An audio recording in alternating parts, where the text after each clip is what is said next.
കിട്ടായി. ഇനിയിപ്പോൾ നടനും ഗായകനുമായ കൃഷ്ണചന്ദ്രൻ നമുക്കൊപ്പം ചേരുകയാണ്. നമസ്കാരം കൃഷ്ണചന്ദ്രൻ. എനിക്കറിയാം രണ്ട് പാട്ടുകാർ തമ്മിലുള്ള ബന്ധമല്ല, ഒരു സഹോദര വിശേഷമായ ബന്ധമാണ് നിങ്ങൾ തമ്മിൽ സൂക്ഷിച്ചിരുന്നത്. കാരണം താങ്കളും സിനിമയിൽ അഭിനയിച്ചു, അദ്ദേഹവും ചില സിനിമകൾ അഭിനയിച്ചു. മാത്രമല്ല വല്ലാത്ത ഭാവം പാട്ടുകൾക്ക് കൊടുക്കാൻ അദ്ദേഹത്തിൻ്റെ ആലാപന ശൈലിയിൽ ഉണ്ടായിരുന്നു. താങ്കൾ എങ്ങനെയാണ് അദ്ദേഹത്തെ അനുസ്മരിക്കുന്നത്?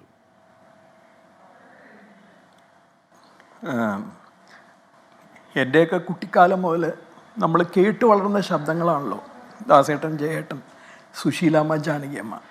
ഈ 4 പേരാണ് എന്നെ സംബന്ധിച്ചിടത്തോളം എൻ്റെ ചെറുപ്പകാലത്തെ മുഴുവൻ നമ്മളെ കൊണ്ട് നടന്നത് ഈ 4 ശബ്ദങ്ങളാണ്. അപ്പം ജയേട്ടൻ്റെ അത് യാദൃശ്ചികമായിട്ട് ആ സമയത്തുള്ള മത്സരങ്ങൾക്കൊക്കെ ഞാൻ പാടിയിരുന്നത് ജയേട്ടൻ്റെ പാട്ടുകളാണ്.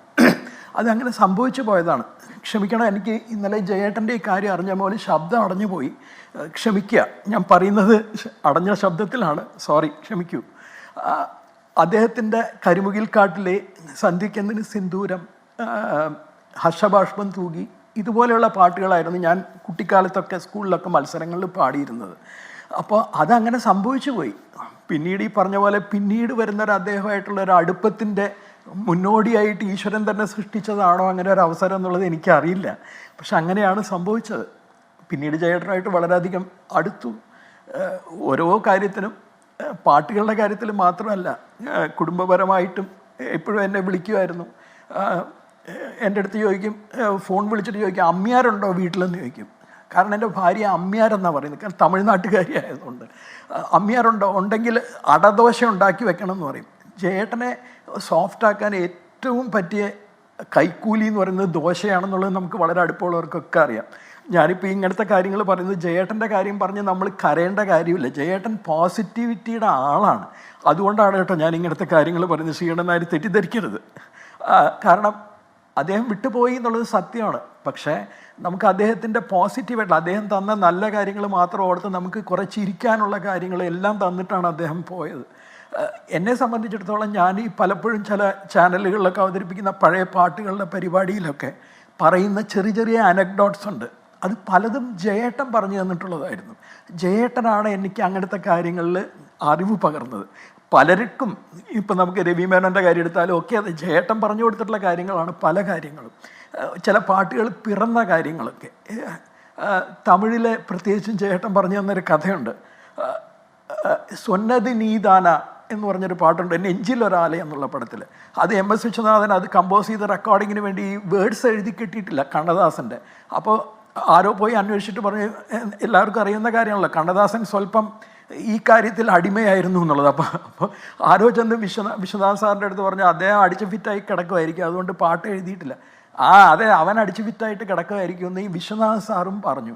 ഇത് ഒരു അസിസ്റ്റൻ്റ്, ഈ പാട്ട് എഴുതിയത് വാങ്ങാൻ പോയ അസിസ്റ്റൻ്റ് കണ്ണദാസൻ്റെ അടുത്ത് പറഞ്ഞത്രേ, വിശ്വണ്ണൻ ഇങ്ങനെ പറഞ്ഞു, നിങ്ങളിങ്ങനെയൊക്കെ അടിച്ച് ഫിറ്റായിട്ടായിരിക്കും പാട്ട് എഴുതി തരാത്തത് എന്ന് പറഞ്ഞപ്പോൾ ആ ഒരു പോയിന്റിൽ എഴുതിയതാണെന്ന്. സൊന്നത് നീയാണോ അങ്ങനെ പറഞ്ഞത്?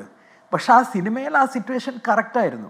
അപ്പോൾ അങ്ങനത്തെ ഇൻട്രസ്റ്റിംഗ് ആയിട്ടുള്ള അനക്ഡോട്ട്സ് ഒക്കെ ജയേട്ടനാണ് എനിക്ക് പറഞ്ഞു തന്നിട്ടുള്ളത്. ജയേട്ടനും മലേഷ്യ വാസവൻ എന്നുള്ള മലയാളിയായ തമിഴ് ഗായകനുമാണ് എനിക്ക് പലതും ഇങ്ങനത്തെ പഴയ കഥകൾ പറഞ്ഞു തന്നിട്ടുള്ളത്. അപ്പോൾ ജയേട്ടനെ നമുക്ക് വിട്ടുപോയി. ഇനിയിപ്പോൾ ജയേട്ടൻ്റെ പാട്ടുകളിലൂടെ നമുക്ക് ജയേട്ടനെ ഓർത്തുകൊണ്ടേയിരിക്കാം, അത്രയല്ലേ പറയാൻ പറ്റുള്ളൂ. കൃഷ്ണചന്ദ്രൻ, യഥാർത്ഥത്തിൽ താങ്കൾ പലപ്പോഴും ജയചന്ദ്രൻ്റെ പാട്ടുകൾ സ്റ്റേജിലും ടെലിവിഷൻ ചാനലുകളിലും ഒക്കെ പാടിയിട്ടുണ്ട് എന്ന് പറഞ്ഞല്ലോ. ഈ താങ്കൾക്ക് ഏറ്റവും മനസ്സിനോട് ഇണങ്ങി നിൽക്കുന്ന അദ്ദേഹത്തിൻ്റെ ഏറ്റവും ലീഡിംഗ് ആയിട്ടുള്ള പാട്ടുകൾ ഏതൊക്കെയാണ്?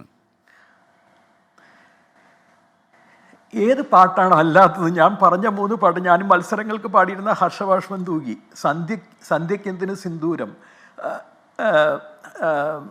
കരിമുകിൽ കാട്ടിലെ, ഇതൊക്കെ മനോഹരമായ പാട്ടുകളാണ്. പക്ഷെ ഞാൻ വളരെ അപൂർവമായിട്ടുള്ള ചില പാട്ടുകൾ, ഞാനിതാ തിരിച്ചെത്തി മത്സഖി പൊയ്പോയോരൻ ഗാനസാമ്രാജ്യത്തിൻ്റെ വീതിയിൽ ഭിക്ഷയ്ക്കായി എന്ന് പറഞ്ഞിട്ട് വളരെ കുറച്ചേ ഉള്ളൂ ആ പാട്ട്. അത് അസുരവിത്ത് എന്നുള്ള സിനിമയിൽ രാഘവ മാഷിൻ്റെ മ്യൂസിക്കിൽ ജയേട്ടൻ പാടിയ പാട്ട്. അതുപോലെ പുകഴേന്തി സാറിൻ്റെ അധികം പേരും അതിനെപ്പറ്റി സംസാരിക്കുന്നത് ഞാൻ കേട്ടിട്ടില്ല. വിണ്ണിലിരുന്നുറങ്ങുന്ന ദൈവമോ, മണ്ണിതിൽ ഇഴയുന്ന മനുഷ്യനോ, അന്ധനാര് ഇപ്പോൾ അന്ധനാര്, അന്ധകാരപ്പരപ്പിതിൽ അന്ധനാര് എന്നുള്ള പാട്ട്.